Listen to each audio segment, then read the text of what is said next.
I always try to not always have prepared words and always want to be inspired by something for whatever topic it is that I'm talking about.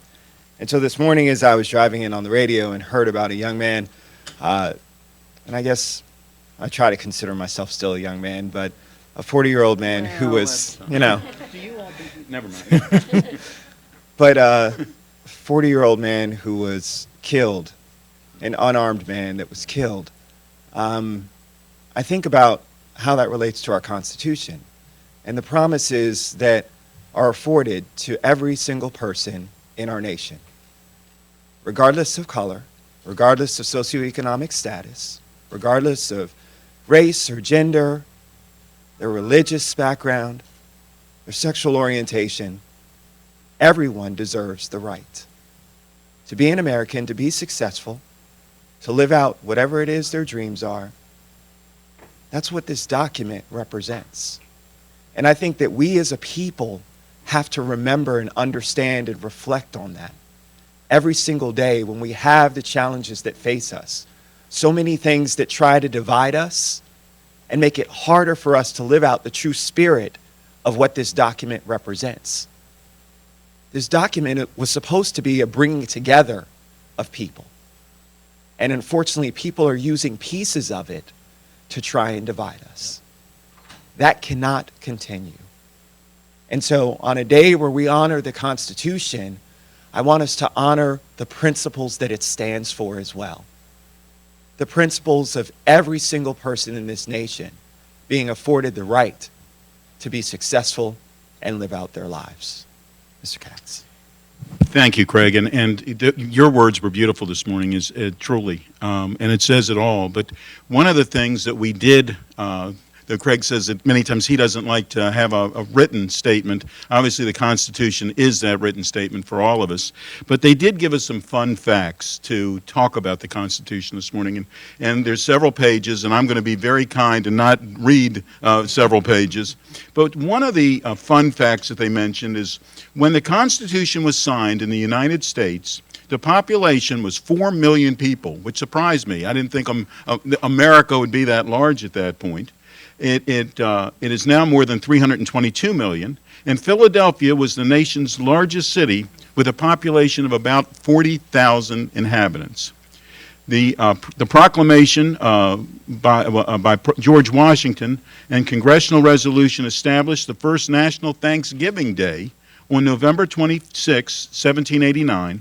The reason for the holiday was to give thanks for the new Constitution, and I did not realize that.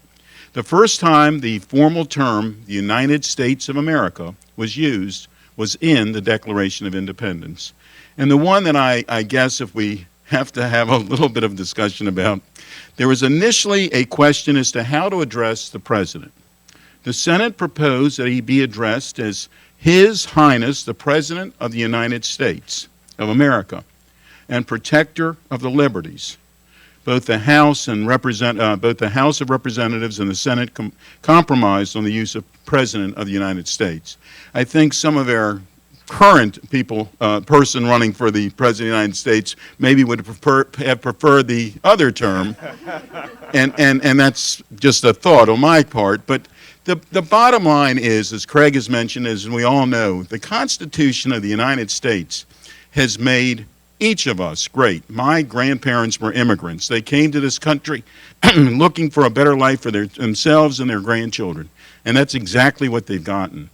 And my family certainly is protected every day because of a Constitution of the United States. They came here because of persecution, and their family has been able to flourish because of everyone's realization that liberty is the most important thing that we can have. Thank you. All right, so we're going to read this proclamation, and so Sidney, I'll start off, and if you'd like to complete it. Whereas the Constitution of the United States embodies the ideas and principles of our founding fathers, supplemented by the wisdom that has been reflected in our dynamic republic over 2 centuries. And whereas this fall marks the 229th anniversary of the framing of our Constitution by the 1787 Constitutional Convention, and whereas the Constitution not only embodies the hopes and aspirations of Americans for liberty and representative government, but also continues to inspire people seeking freedom the world over.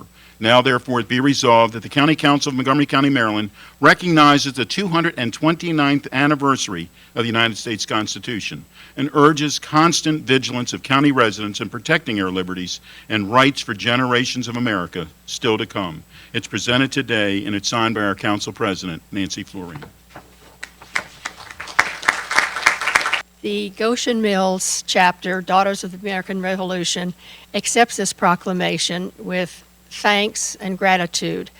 I don't know if many of you know that this was actually the second Constitution. The first was the Articles of Confederation, and they were drawn up right after the Declaration of Independence. They needed something to hold the colonies become states together during the Revolutionary War and for a short time after that. And they found that these were not working. They needed something that would bring the states together as one nation. They had not been functioning that way. And so this Congress had a new convention and a whole new constitution that we now know today. And we have added the Bill of Rights and also amendments as changes have been necessary over these years. But still, this Constitution is the oldest and the shortest in the world. And that's another fun fact.